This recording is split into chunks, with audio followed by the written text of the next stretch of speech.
ఈ ఎన్నికల్లో మీకు ఎవరి నుంచి పోటీ ఉంటుంది అనుకుంటారా? కాంగ్రెస్ నుంచి ఉంటుందా, బీఆర్ఎస్ నుంచి? అంటే ఇప్పుడు ఈ ఎలక్షన్స్ మోడీ గారికి ఇస్తేనే బాబు. ఇప్పటికి 17 సార్లు ఎన్నికలు జరిగినాయి, కానీ 17 సార్లలో ఒక్కసారి కూడా బీజేపీ గెలిచింది లేదు. పోయిన అసెంబ్లీ ఎన్నికల్లో కూడా 7 సెగ్మెంట్లలో కలిపి మొత్తంగా కలిపితే కూడా 37,000 ఓట్లు లేవు ఆ పార్టీకి. హుజూర్ నగర్లో ఉత్తమ్ కుమార్ రెడ్డికి సైదిరెడ్డి భయపడ్డారు, ఆయన కేసులు పెడతారని ఆందోళనలో ఉన్నారు. అసలు నాకున్న బిజినెస్ లేదు, ప్యాకెట్ క్లబ్లు నడిపిందా?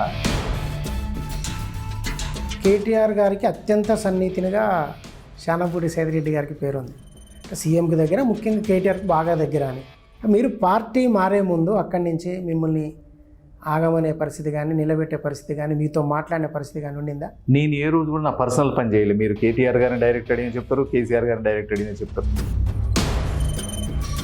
అంటే మీకు వెన్నుపోటు పొడిచే ప్రయత్నం ఏమైనా జరిగిందా? మీ మాటలు బట్టి అదే అర్థం. అంటే వెన్నుపోటు పొడవడం అంటే నేను చెప్తున్నా కదా, ఓకే, అంటే ఇట్లాంటి రాజకీయాలలో నేను చేయలేను, నేను నా ఆత్మాభిమానం చంపుకోలేను అనుకున్నా. నమస్తే, నేను క్రాంతి.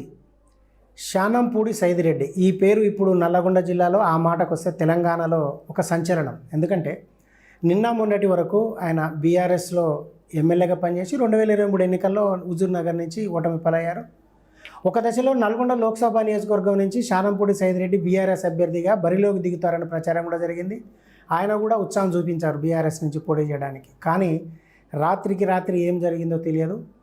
కాషాయ కండవ కప్పుకున్నారు. ఆ మరుసటి రోజే ఆ పార్టీ నాయకత్వం శానంపూడి సైదిరెడ్డి గారిని బీజేపీ లోక్సభ అభ్యర్థిగా నల్గొండలో టికెట్ ఇచ్చింది. సో ఇప్పుడు ఎన్నికల ప్రచారంలో ఉన్నారు. మరో 2 రోజుల తర్వాత నామినేషన్ కూడా దాఖలు చేయనున్నారు. సో ఈ పరిణామాలన్నీ ఎందుకు జరిగినాయి? ఏకాఏకిన కొద్ది రోజుల వ్యవధిలోనే శానంపూడి సైదిరెడ్డి గారు బీఆర్ఎస్కు టాటా చెప్పి బీజేపీ గాడి ఎందుకు ఎక్కాల్సి వచ్చింది? ఈ విషయాలన్నీ మనం సైదిరెడ్డి గారిని అడిగి తెలుసుకుందాం. అన్న నమస్తే. నమస్తే. పెద్ద సంచలనం సృష్టించారు మీరు. మామూలుగా ఏంటంటే సైదిరెడ్డి అనగానే ఎన్ఆర్ఐ నుంచి బీఆర్ఎస్ లీడర్, ఒకసారి ఓడిపోయారు, ఏమంటే ఉప ఎన్నికల్లో గెలిచారు, సరే మొన్నటి ఎన్నికల్లో ఓటమి పాలయ్యారు. మీరు బీఆర్ఎస్ నుంచి నల్గొండ ఎంపీ అభ్యర్థిగా పోటీ చేస్తారని అందరితో పాటు మేము కూడా అనుకున్నాం, మీడియా కూడా అనుకుంది. ఎందుకంటే మీరు ఉత్సాహం చూపిరు, మీకే టికెట్ వస్తుందన్న ప్రచారం కూడా జరిగింది. కానీ ఏం జరిగింది? ఇప్పుడు బీజేపీ అభ్యర్థిగా ఉన్నారు. ఫస్ట్ ఆఫ్ ఆల్ నేను రాజకీయాల్లోకి వచ్చింది నా వంతు ఏమైనా కంట్రిబ్యూట్ చేద్దాం. ఓకే, వేరే దేశాల్లో పనిచేసిన, దాదాపు ఒక చిన్న గ్రామం నుంచి, ఒక మధ్యతరగతి కుటుంబం నుంచి అంచెలంచెలుగా ఎదుర్కొంటా కష్టాన్ని నమ్ముకొని పని చేసుకుంటూ వచ్చినాం. మనలాగానే మన ఊర్లలో పెరిగిన పిల్లలు, ఊరు వాతావరణం, ఎందుకంటే నేను ఊర్లలో చిన్న వ్యవసాయ కుటుంబం నుంచి వచ్చిన వాళ్ళు కాబట్టి ప్రతి విషయం తెలిసిన వాళ్ళు. మనలాగా అందరినీ మంచిగా వాళ్ళకు ఒక అడ్వైజర్ లాగా ఉండేటట్టు చేయాలా, యూత్కి ఏదైనా చేయాలనుకుని రాజకీయాల్లోకి వచ్చిన. యూత్ చేద్దామని వచ్చినా కానీ రాజకీయాల్లోకి వచ్చిన. రాజకీయాల్లోకి రావటం, సడన్గా సార్ పిలవటం, కేసీఆర్ గారు టికెట్ ఇవ్వటం, పోటీ చేయటం, సరే ఓడిపోవటం. ఆ రోజు కూడా సాహసం అన్నారు మీరు ఇప్పుడు అన్నట్టు ఎట్టయితే. ఎందుకంటే ఉత్తమ్ కుమార్ రెడ్డి అంటే చాలా బలమైన లీడరు, 5 సార్లు ఆడున్నాడు. హుజూర్ నగర్ అంటేనే కాంగ్రెస్ అంటేనే హుజూర్ నగర్. మీరు అనవసరంగా సిటిజన్షిప్ వదులుకొని అన్ని వదులుకొని మీరు ఎన్ఆర్ఐగా మళ్ళీ ఈడికి వచ్చి మీకు ఎందుకు ఈ రాజకీయాలు అని చెప్పిండ్రు. కానీ మనకి ఒక ఆశయం ఉంటే, నువ్వు ఏమంటారు కదా, ఆశయం ఉంటే గుట్టలైనా పగలగొట్టచ్చు, ఏదైనా చేయొచ్చు. ఇలా ఆశయం లేకపోతే మనం మార్చుకు పోతామా? ఆశయం లేకపోతే చంద్రమండలం మీద జెండాలు ఎగరేస్తామా? ఖచ్చితంగా ఆశయం బలంగా అయితే ఏది చిన్నది, ప్రతి లక్ష్యం చిన్నది అయిపోతుంది. దాంట్లో భాగంగానే నేను రావటం, అసలు పిలవటం, ఆ రోజు పోటీ చేయటం. నేను పోటీ చేసినప్పుడు అందరూ ఉత్తమ్ కుమార్ రెడ్డి ఎప్పుడు అంటూనే ఉంటాడు కదా, ప్రతి ఎలక్షన్కి ఆయన స్లోగన్ 50,000 కంటే తక్కువ వస్తే నేను రాజీనామా చేస్తా అంటాడు. ప్రతి ఎలక్షన్ అదే. అప్పుడు 50,000 అంటే 7,000తో ఓడిపోయినా, అది కూడా గుర్తుల తేడాల వల్ల. మళ్ళా ఎమ్మటే బై ఎలక్షన్ రావటం, నన్ను టికెట్ ఇవ్వటం, మళ్ళీ భారీ మెజార్టీతో గెలిచినాం. మళ్ళీ మొన్న ఎలక్షన్స్ అంటే సరే మీకు తెలుసు, అదొక గాలి. ఆ గాలిలో ఎవరిని చూడలే జనం. ఎట్టి పరిస్థితుల్లో ఈసారి గవర్నమెంట్ దించాలనుకున్నారు, ఓట్లు వేసిండ్రు. అది సైదిరెడ్డి ఇంకో రెడ్డి ఎవడు అనుకోలేదు. దాంట్లో ఓడిపోయినాం. సరే, గెలుపు ఓటములు లేకపోతే నేను ఏదో పదవిలో ఉంటా, అధికారం కావాలా, నేను ఎమ్మెల్యే కావాలా, ఎంపీ కావాలా అనేది ఏది లేదు. మనం పదవి అనేది మనం చేసే పనికి ఒక యాడ్ అయింది అనుకున్నా కానీ ఓకే నేను ఎప్పుడు ఆ పదవే జీవితం అనుకోలే. Okay. ఎందుకంటే నన్ను ఎమ్మెల్యేగా చూసిన వాళ్ళు ప్రతి ఒక్కరు హుజునార్లో మీరు అడిగితే చెప్తారు, ఎవరు నన్ను ఎమ్మెల్యేగా అనుకోరు, ఎవరు నా మధ్య ఆ భేదం కూడా రానియలేదు. సైదాన్నే పిలుస్తారు ఎక్కువ మంది, ఎక్కువ సైదాన్నో బాబాయో మా పెదనాను ఏదో ఒకటి వరుసలు పెట్టి పిలుస్తారు. ఎందుకంటే మన ఊరు వాతావరణం నుంచి వచ్చిన వాళ్ళు అట్లే పెరిగినాం. కొంతమంది అరే అనేటోళ్ళు కూడా ఉంటారు చాలా మంది. దాంతో అంటే దాన్ని ఎక్కడ కూడా నేను రానియలే, ఎందుకంటే గ్యాప్ కూడా రానియలే. నేను అధికారం చూపించడం లేకపోతే మీరు నా ఆఫీస్లో పనిచేసిన ఏ ఎంప్లాయీని అడిగినా చెప్తారు సైద్ రెడ్డి అంటే ఎంత పొలైట్గా ఉంటాడు, ఎట్లా మాట్లాడతాడు, ఏం చేస్తాడు, తనకు పని కావాలంతే అనుకుంటారు. పని చేద్దామనే ప్రయత్నాలు చేసిన. అయితే ఇక మనం అనుకున్నది వేరు, జరుగుతున్నది వేరు. ప్రాంతీయ పార్టీలలో ఉంటే ఇక ప్రాంతీయ పార్టీలు ఏంటంటే అధికారం కావాలి. ఫస్ట్ ఆఫ్ ఆల్ అధికారంలో ఉండటం కోసం ఏదైనా చేయాలనుకుంటారు. దాంట్లో భాగంగా ఫ్యాక్ట్లు వేరే ఉంటాయి, రకరకాల ఇన్నర్ ఫ్యాక్ట్స్ ఉంటాయి. ఆ ఫ్యాక్ట్స్ బయటికి చెప్పలేని ఫ్యాక్ట్లు ఉంటాయి. ఆ ఫ్యాక్ట్లల్లో మనలాంటి వాళ్ళు బలవుతారు. ఎవరైతే హానెస్ట్ పని చేద్దాం అనుకున్నారు, జీవితాన్ని పనంగా పెట్టి జీవితాన్ని పనంగా పెట్టినాం, ఫ్యామిలీని దూరంగా పెట్టినాం. 4 సంవత్సరాలలో ఒక్క రోజు లేకుండా 3,60,000 కిలోమీటర్లు తిరిగిన 2 కార్లు. అంటే తిరగటమే పొద్దుగోకులు. ఎవరు మీరు ఎవరిని అడిగినా చెప్తారు సైద్ రెడ్డి అంటే పని చేస్తాడా, సైద్ రెడ్డి అంటే జనంలో ఉంటాడా అంటే జనం చెప్తారు మీకు. అంటే అట్లా పనిచేసి రాజకీయ అవసరాల కోసం మనం బలైతే ఇంకా నువ్వు రాజకీయం చేయటం ఎందుకు? నన్ను నమ్ముకొని ఉన్న వేలాది మంది, లక్షలాది మంది వాళ్ళు బలైపోతారు. ఈ రోజు వాళ్ళందరూ ఏడుస్తా ఉన్నారు, కానీ వాళ్ళకి సమాధానం చెప్పలేము. బయటపడి మనం ఇది పరిస్థితి చెప్పుకోలేము. 6 నెలల సంవత్సరం నుంచి ఇట్లాంటి పరిస్థితులు ఎదురొడ్డినా ఎవరికి అనుకోకుండా మళ్ళీ వాళ్ళని ఎట్టి పరిస్థితులు నా కార్యకర్త అనేటువంటి తక్కువ కాకూడదు. ఏ విషయంలో కూడా నా కార్యకర్త నా పార్టీ కింద పనిచేసేటోళ్ళు ఎవరు కూడా వాళ్ళు తలకాయ ఉంచకూడదని వాళ్ళని పైకేసడానికి పనిచేసిన. కానీ అక్కడ పార్టీలు జరిగే పరిస్థితులు అట్లేవు. అంటే మీకు వెన్నుపోటు పొడిచే ప్రయత్నం ఏమైనా జరిగిందా? మీ మాటలు బట్టి అదే అర్థం. అంటే వెన్నుపోటు పొడవడం అంటే చెప్తున్నా కదా, అధికారం కోసం అవతల కోసం కలిసి పనిచేస్తారు. నాకు ఆపోజిట్గా పోటీ చేసిన ఉత్తమ్ కుమార్ రెడ్డి గారు 5 సార్లు గెలిచిండు, మంత్రి అయిండు, ఎంపీ అయిండు. కానీ ఆయనే డైరెక్ట్ మీటింగ్లలో అటైనా మంత్రి ఇటైనా మంత్రి అని చెప్పుకోగలిగిందంటే ఏ రకంగా చెప్పుకోలేస్తారో మీకు తెలుసు. అంటే ఇట్లాంటి రాజకీయాలలో నేను చేయలేను, నేను నా ఆత్మాభిమానం చంపుకోలేను అనుకున్నా. ఆ విషయం తర్వాత ఎలక్షన్స్ తర్వాత మీరు అన్నట్టు పార్లమెంట్ అభ్యర్థికి చేయమన్నారు. సరే మీరు కూడా అనుకున్నారు, సరే కొన్ని విషయాలలో నా వల్ల కాదని చెప్పినాం. దాంతోపాటు సరే నేను అదే చెప్పిన, ఇప్పుడు ఎటు చేసినా గెలుస్తామా ఓడిపోతామా అని కాదు, నాకు రాజకీయాలే ముఖ్యం. అంటే జనాలకు సేవ చేయడం ముఖ్యం, నా హుజూర్ నగర్కి సేవ చేయడం ముఖ్యం, నా నల్లగొండకి సేవ చేయడం ముఖ్యం, మన పుట్టిన గడ్డకు సేవ చేయడం ముఖ్యం. దానికోసమే రాజకీయాల్లోకి వచ్చిన. దానికి తగ్గట్టు ఇవన్నీ చూసినాక ఇప్పుడు నరేంద్ర మోడీ గారి గురించి తెలుసు మీకు, ఏది బీజేపీ గురించి, నరేంద్ర మోడీ గారి గురించి, సిద్ధాంతం గురించి. ఈరోజు దేశ ప్రగతి, దేశం ఈ రకం ఇంత గొప్పగా అభివృద్ధి చెందుతా ఉంది. గత 10 ఏళ్లలో ఈరోజు ఎస్పెషల్లీ నేను బయట నుండి వచ్చిన, దేశానికి ఉన్న విలువ అప్పుడు ఎట్లుంది, ఇప్పుడు ఎట్లుంది, ఇండియన్కి ఉన్న వాల్యూని ఎట్లా ఇంక్రీజ్ చేసిండు మోడీ గారు. దేశంలో ఒక్క స్కాములు లేకుండా ఈ ప్రతి దాన్ని పారదర్శకంగా పై నుంచి కింది దాకా ఎట్లా తీసుకోగలుగుతుండు అని ఇంత ఒక మహనీయుడు ఇట్లాంటి దాంట్లో ఉంటే మనం దేశానికి సేవ చేసిన వాళ్ళం అవుతాం. దాని నుంచి అక్కడి నుంచి ఒక పిలుపు రావడం, ఇమీడియట్ గా దానికి రెస్పాండ్ కావటం, సరే నేను చేరతాంటాం, ఇమీడియట్ గా పోటీ చేయాలంటాం, అన్ని కూడా అంత ఫాస్ట్ గా జరిగిపోయింది. దాంట్లో నేను నా హుజూర్ నగర్ లో ఉన్న మా నాయకులకు కూడా చెప్పుకోలేనంత ఫాస్ట్ గా జరిగిపోయినాయి. దానికి అంటే డిసిషన్ తీసుకోవాల్సిన అవసరం వచ్చింది. సరే నాయకుడు అంటే డిసిషన్ తీసుకోవాల్సిందే, దాంట్లో తర్వాత ఎట్లాగా ఉంటాయి. అందుకని డిసిషన్ తీసుకున్నాం, భారతీయ జనతా పార్టీ తరఫున పోటీ చేస్తా ఉన్నాం. సో లోకల్ క్యాడర్ కానీ లోకల్ లీడర్స్ కానీ, ఎందుకంటే సుదీర్ఘంగా పార్టీలో ఉన్న వాళ్ళు, వాళ్ళకు కూడా కొన్ని ఆశలు అనేటివి ఉంటాయి. టికెట్ ఇస్తే పోటీ చేద్దాం, ఇప్పుడు మోడీ హవా నడుస్తుంది, గెలుద్దామని. సో ఏకాఏకన మీరు బీఆర్ఎస్ నుంచి వచ్చి టికెట్ తీసుకున్నారు. అంటే లోకల్ లీడర్షిప్ యాక్సెప్టెన్స్ ఎట్లుంది మీకు? అంటే నేను అందరికీ అదే చెప్తా ఉంటా, భారతీయ జనతా పార్టీలో ప్రతి కార్యకర్త నుంచి లీడర్ దాకా చాలా కమిటెడ్. ఎందుకంటే 30-40 సంవత్సరాల వాళ్ళది చరిత్రలో ఇప్పటికి ఎన్ని పార్టీలు చూసి ఉంటారు, అయినా కానీ ఆ జెండాని కింద పడకుండా పట్టుకొని ఉన్నారు. ఈరోజు అందరూ కూడా సరే ఒక కొత్త రక్తం ఎక్కియాలా, దీనికి ఒక మంచిగా ఉరుకులు పెట్టియాలా అని వాళ్ళు ఏదైతే నిర్ణయం తీసుకున్నారో దానికి అందరూ కూడా కట్టుబడి ఉన్నారు. ఫస్ట్ ఎందుకంటే ఇప్పుడు గెలిచే సీట్ అయిపోయింది నల్గొండ. బీజేపీ అంటే మంచి ఊపు మీద ఉంది, బీజేపీ ఇక్కడొక్కనే కాదు ఎక్కడైనా. అందుకని ఇప్పుడు చేయాలనుకుంటారు ఇన్నాళ్ళ తర్వాత. సరే నాకు ఇచ్చినా కానీ ఫస్ట్ ఒకళ్ళిద్దరు పోటీ చేయాలనుకున్నాం అన్నా కానీ చివరికి పార్టీ మాట వచ్చేసరికి మళ్ళీ అందరూ పార్టీకి కట్టుబడ్డరు. ఈ రోజు వాళ్ళే సైద్ రెడ్డి అని, వాళ్ళే నరేంద్ర మోడీ గారని ప్రతి ఒక్కళ్ళు పనిచేస్తా ఉన్నారు. అందుకని ఇక్కడ పెద్ద ప్రాబ్లం ఏం లేదు. అంటే అన్న, ఈ నల్గొండ లోక్సభ నియోజకవర్గ ఎన్నికల చరిత్రను మనం చూస్తే ఇప్పటికి 17 సార్లు ఎన్నికలు జరిగినాయి. కానీ 17 సార్లలో ఒక్కసారి కూడా బీజేపీ గెలిచింది లేదు. పోయిన అసెంబ్లీ ఎన్నికల్లో కూడా 7 సెగ్మెంట్లలో కలిపి మొత్తంగా కలిపితే కూడా 37,000 ఓట్లు లేవు ఆ పార్టీకి. 2019 లోక్సభ ఎన్నికల్లో బీజేపీకి వచ్చింది సేమ్ కదే 34,000, చాలా తక్కువ. ఈ పరిస్థితులలో మీకు ఒక్క ఎమ్మెల్యే లేకుండా, ఓట్ బ్యాంక్ లేకుండా ఈ ఎన్నికల్లో ఏకాఏకిన కాంగ్రెస్ సిట్టింగ్ స్థానాన్ని ఎట్లా లాక్కోగలుగుతాం అనుకుంటున్నారు? ఇప్పుడు మీరు జనాల్లో చైతన్యం వస్తే ఓకే, ఒక ఎమ్మెల్యే అవసరం లేదు, ఒక ఈ కార్యకర్త కూడా అవసరం లేదు. మీరు అంటే గత సంవత్సరాలు మీరు ఎన్నికలు చూడండి. పోయినసారి ఉత్తమ్ కుమార్ రెడ్డి గారు, కోమటిరెడ్డి వెంకరెడ్డి గారు పోటీ చేసినప్పుడు మొత్తం బీఆర్ఎస్ సీట్లే ఉన్నాయి. ఒక్కటి కూడా బీజేపీ కాంగ్రెస్ ఎమ్మెల్యే లేదు. అధికార పార్టీలో ఉండ్రు, అపోజిషన్ గెలిపించారు మొత్తం కూడా. అట్లనే ఆదిలాబాదు బండి సంజయ్ గారు చేసినప్పుడు అక్కడ ఒక సర్పంచ్ లేడు, ఒక వార్డు నెంబర్ లేరు. కానీ ఒకేసారి వాళ్ళ చరిష్మా అయితేంది, పార్టీ చరిష్మా అయితేంది, మొత్తం ఏకబిగిన ఒక పక్కకి వేసిండ్రు.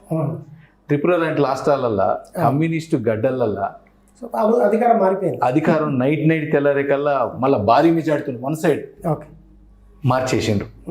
నీకు ఈవెన్ అస్సాం చూడు, ఎక్కడికైనా అంటే ప్రజలలో ఒక మార్పు కావాలా, ఒక ప్రత్యామ్నాయం కావాలా. ప్లస్ ఇప్పుడు లోక్సభ ఎన్నిక అనేది డిఫరెంట్ చూస్తూ ఉంటారు. ఇప్పుడు అది మీకు కూడా అయ్యే ఉంటుంది మీరు మాట్లాడే విధానంలో. ఎవరు కూడా లోక్సభ అంటే మోడీ ఎలక్షన్ అంటా ఉన్నారు. ప్లస్ మోడీ గారికి ఆపోజిట్గా రాహుల్ గాంధీనో, మోడీ గారికి ఆపోజిట్గా ఇంకో నాయకుడిని చూడటానికి జనం ఇష్టం లేదు. ఇప్పుడు నీకు అదే అధ్యక్షులాగా ఒక ఎన్నికలు పెట్టినట్టయితే 90% మంది ఇష్టోళ్ళు మోడీ గారికి. అంటే ఆ రకమైన ఉంది ఈరోజు. ఎందుకంటే ఈ ప్రతి అంశం అభివృద్ధి అయితేంది, రైల్వేస్ అయితేంది, నీకు జాతీయ స్థాయి పథకాలు మనకు వచ్చినాయి అయితేంది, మనం ప్రవేశపెట్టిన డబ్బులు అయితేంది, ఈ ఏమంటారు ఏమాత్రం ఈ బ్రైబింగ్ ఇట్లాంటి అవకాశాలు లేకుండా క్లియర్గా పథకాలు అమలైతేంది. ఈరోజు మనం ఏదన్నా ప్రాజెక్ట్ చిన్న కాంట్రాక్ట్ల గురించి అవగాహన లేని నాయకుడు కూడా అదే జాతీయ ప్రాజెక్ట్ అయితే ఎమ్మటే బిల్లు అయిపోతాయి అంటాడు. అదే స్టేట్ ప్రాజెక్ట్ అయితే టెండర్ వేయడానికి ఎవడు రాడు. ఎందుకు రాడు అంటే మీరు చేసే పనులు ఎప్పుడు బీఆర్ఎస్ చేసినా, ఇవాళ కాంగ్రెస్ వచ్చినా, ఏది చేసినా మా పరిస్థితి అదే ఉంది.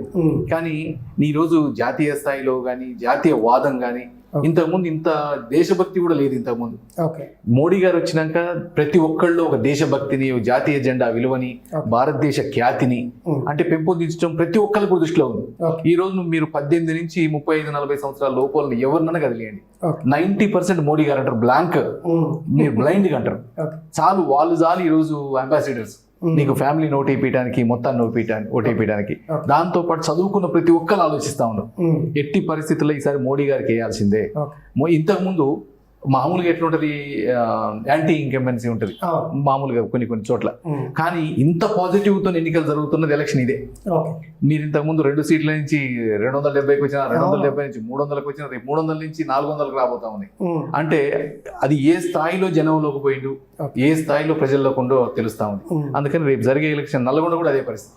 రేపు పోయినసారి ఇన్ని వచ్చినాయా, నేను అందరూ అన్నారు ఫస్ట్ అది 4% లేదు, 5% లేదు, రేపు నీకు ఎట్ట గెలుస్తాయి అంది మామూలుగా అందరూ అనుకునేది. నువ్వు నల్లగొండ అంటే కాంగ్రెస్ గడ్డ అంటే ఈ గడ్డలు అడ్డలు ఉండవు ఎప్పుడు ప్రజల ముందు నీకు. ఎందుకంటే పోయినసారి బీఆర్ఎస్ అడ్డా అన్నారు, 11 సీట్లు వచ్చినాయి. మళ్ళీ కాంగ్రెస్ అడ్డా అన్నారు, రేపు బీజేపీ అడ్డా ఇది రేపు నల్గొండ. ఎందుకంటే నల్లగొండ ఇంకొకటి ఏంటంటే ఉద్యమాల కిల్లా ఇది. ప్లస్ అతి ఫాస్ట్ గా రియాక్ట్ కాగలుగుతారు ఒక సమస్య మీద. రావినారాయణ రెడ్డి గారిని దేశంలో హైయెస్ట్ మెజార్టీతో పంపిన నల్లగొండే. ఎక్కడ ఇందిరాగాంధీకి ఆపోజిట్ గా మొత్తాన్ని గెలిపించింది నల్లగొండే. రేపు తెలంగాణ ఉద్యమానికి, సాయుధ పోరాట ఉద్యమానికి నాంది పలికింది నల్లగొండే. అందుకని విప్లవ భావం అనేది నరనరాల్లో ఉంటుంది. అందుకని ఖచ్చితంగా నల్లగొండలో రేపు మార్పు రాబోతా ఉంది. నల్లగొండ నుంచే మార్పు మొదలవబోతా ఉంది.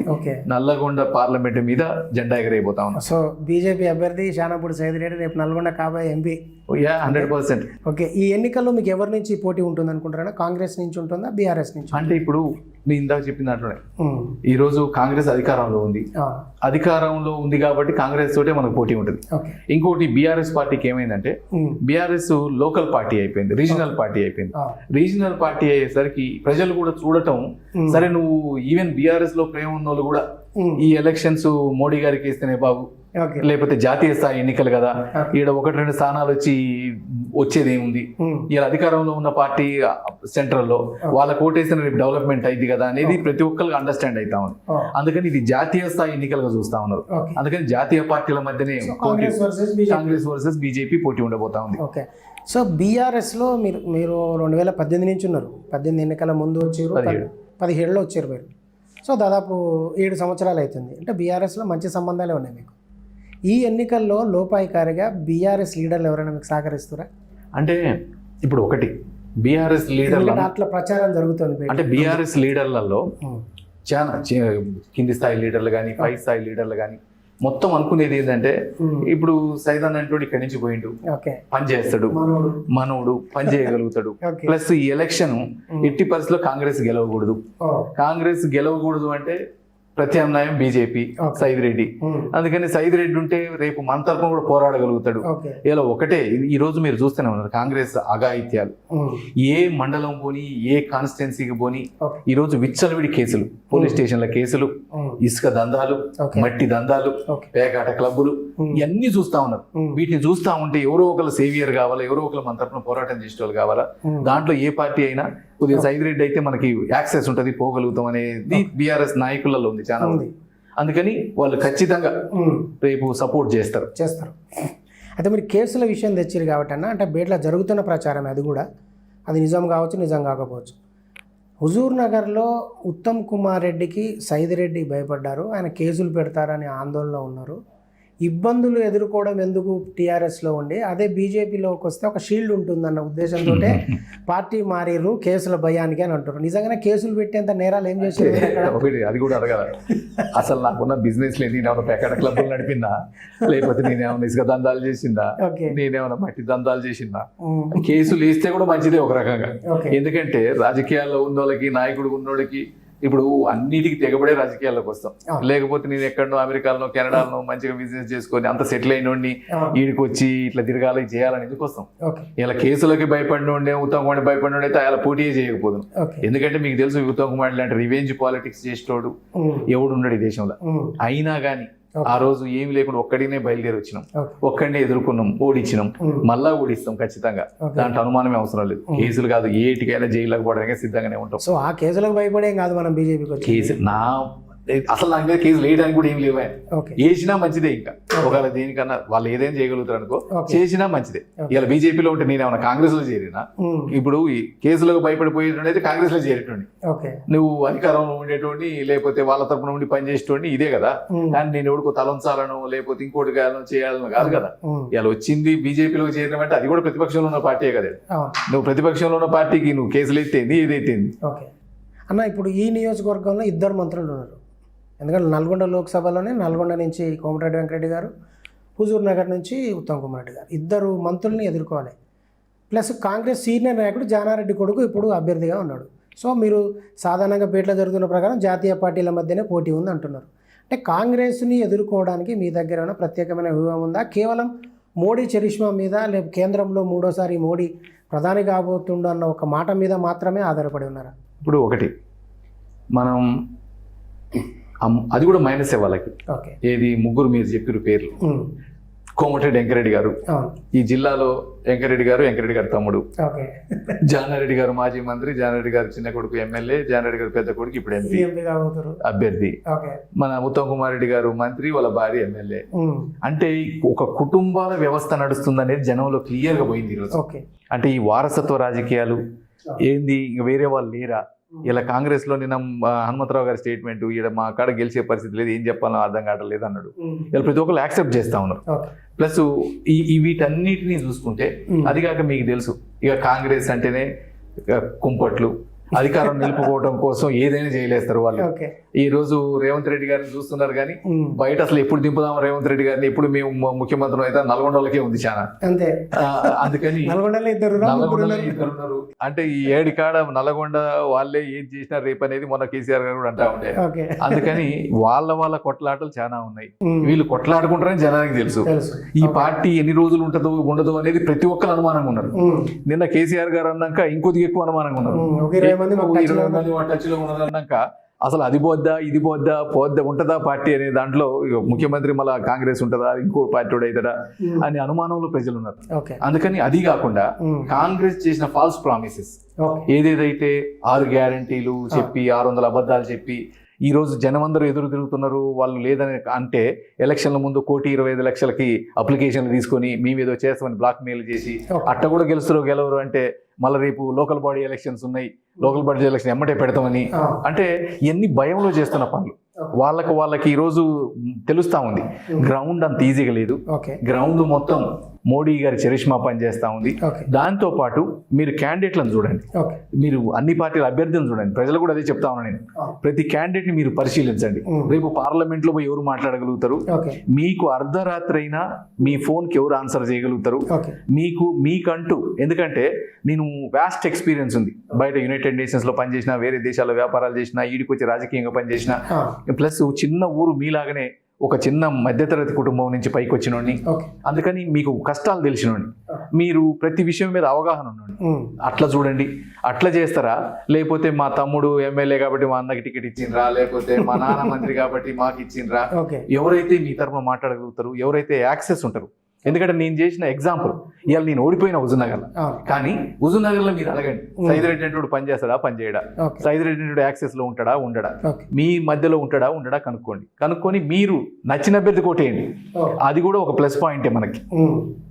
సో అంటే అన్న, మీరు ఇప్పుడు ఈ మీ ప్రచారంలో ప్రధానంగా ఏ అంశాలను ప్రస్తావిస్తారు? అంటే ఓన్లీ కేంద్రము మోడీ విజయాల గురించే చెప్పుకుంటున్నారా?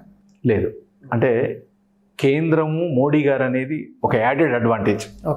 కానీ ఈరోజు ఈ హుజూర్ నగర్లో పుట్టి పెరిగిన వాడిగా, ఈ నల్లగొండల పరిస్థితులు తెలిసిన వాడిగా, నల్లగొండ ఎదుర్కొంటున్న సమస్యలు ప్రస్తావనలో రేపు నేను ఒక 3-4 సమస్యలు నేను ఎమ్మెల్యే ఉన్న కాడి నుంచి దాన్ని అడ్రస్ చేయాలంటే ఎవరి ద్వారా అడ్రస్ చేయగలుగుతాం, దానికోసం నేను మాట్లాడుతూ ఉన్నా. దాంట్లో మొట్టమొదటిది youth employment, youth employability skills నేర్పించడం, యూత్ని ఎంపవర్ చేయడం.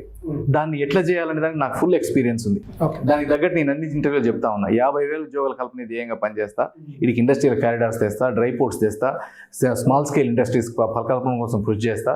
ఏదైతే మనకు ఆల్రెడీ ఎగ్జిస్టింగ్ ఇండస్ట్రీస్ ఉన్నాయో వాటి ఆధారిత ఇండస్ట్రీస్ ఇంకేమైనా కొత్తవి పెట్టించి యువతను దాంట్లో అయ్యేటట్టు చూస్తా.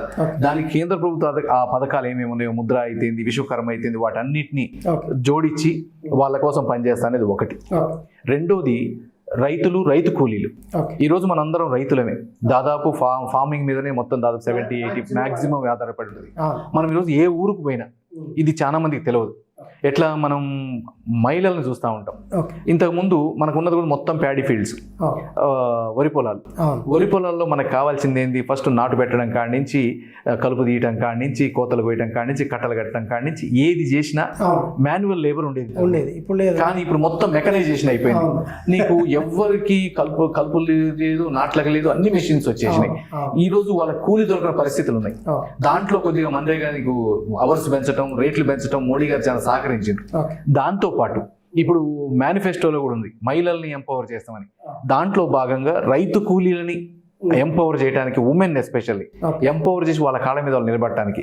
లేకపోతే ఒక్కొక్కరు ఆటోలల్లా, టాటా ఏసులల్లా 40 మంది ఒక్క టాటా ఏసులా మిర్చి ఏరడానికి ఆంధ్రాకు పోతా ఉన్నారు 200 రూపాయల కూలికి. అందుకని వాళ్ళందరిని ఆదుకోవటానికి ఖచ్చితంగా నేను ఒక మంచి దాంతో వస్తా, దాన్ని చేయడానికి చేస్తా. ఇక మూడోది ఉమెన్ ఎంపవర్మెంట్. దాంతోపాటు ఇప్పుడు మనకున్న ఈ రోడ్స్ ఆల్రెడీ మోడీ గారు వచ్చినాకనే 2 రైల్వే లైన్స్ శాంక్షన్ అయింది. ఈవెన్ హాలియా నుంచి మాచర్ల దాకా రైల్వే శాంక్షన్ అయ్యింది. దాంతో పాటు హుజూర్ నగర్ నుంచి పోయేది మిర్యాలగూడ టు జగ్గయ్యపేట ఏదైతే గూడ్స్ నడుస్తుందో దాన్ని ప్యాసింజర్గా చేసేటట్టు, అట్లనే హుజూర్ నగర్ నుంచి దాచేపల్లి హైవే కనెక్టివిటీ చేస్తే ఆంధ్ర తెలంగాణ మంచి కనెక్షన్ అయ్యేటట్టు, వీటన్నిటి కోసం ఎందుకంటే సమగ్ర అవగాహన ఉంది. దాంతోపాటు ఏదైతే దేవరకొండ, నాగార్జున సాగర్ మాకు రైల్వే లైన్లు కావాలన్నాయో వాటిని పరిపూర్ణం చేయడానికి ఇప్పుడు మన ఈవెన్ బీజేపీ మేనిఫెస్టో చూసినా దాంట్లో కూడా క్లియర్గా నేను అనుకున్న వాటికి దగ్గరలో ఉన్నాయి. ఏది మనము వాళ్ళు కూడా ఒట్టి చేయలే, దేశంలో ఉన్న వేల మందిని అడిగి ఏది దేశానికి మంచిది, మేము అందరిలాగా 2,000 అయితే 4,000 ఇస్తాం, 3,000 అయితే 12,000 ఇస్తాం, 10,000 అయితే మేము 15,000 ఇస్తాం, మీరు 2 లక్షల లోన్ తీసుకోండి మాఫీ చేస్తాం అని కాకుండా ఈ దేశానికి ఏది అవసరం అంటే వాటన్నిటిని జ్ఞానాన్ని నీకు పూర్ ఎవరైతే పూర్లో ఉన్నారో పూర్ని అప్ స్కిల్ వాళ్ళని కొద్దిగా పెంచడం, తర్వాత యూత్కి ఉద్యోగ కల్పన, ఉమెన్కి ఉద్యోగ కల్పన, ఫార్మర్కి తోడుండటం, ఇవన్నీ దాంట్లో మేనిఫెస్టో అంశాలు.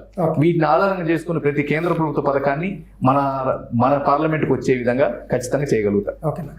Coming back to X party, me BRS విషయానికి వస్తున్నా. బీఆర్ఎస్లో కేటీఆర్ గారికి అత్యంత సన్నిహితునిగా శానంపూడి సైదిరెడ్డి గారికి పేరుంది. సీఎంకి దగ్గర, ముఖ్యంగా కేటీఆర్కి బాగా దగ్గర అని. సో నేరుగా కూడా పోగలి జిల్లా మంత్రుల్ని వీళ్ళెవరిని మధ్యలో చెక్ పోస్టులు లేకుండా కూడా నేరుగా పోగలిగిన వాళ్ళు. మీరు పార్టీ మారే ముందు అక్కడి నుంచి మిమ్మల్ని ఆగమనే పరిస్థితి కానీ, నిలబెట్టే పరిస్థితి కానీ, మీతో మాట్లాడే పరిస్థితి కానీ ఉండిందా? అంటే ఒకటి, నాకు వాళ్ళు ఇవ్వలేదు లేకపోతే అది యాక్సెస్ లేదు అనేది కాదు. నేను ఏ రోజు కూడా నా పర్సనల్ పని చేయలేదు. మీరు కేటీఆర్ గారిని డైరెక్ట్ అడిగిన చెప్తారు, కేసీఆర్ గారిని డైరెక్ట్ అడిగిన చెప్తారు, మీరు ఏ ఇంటర్వ్యూలో అయినా.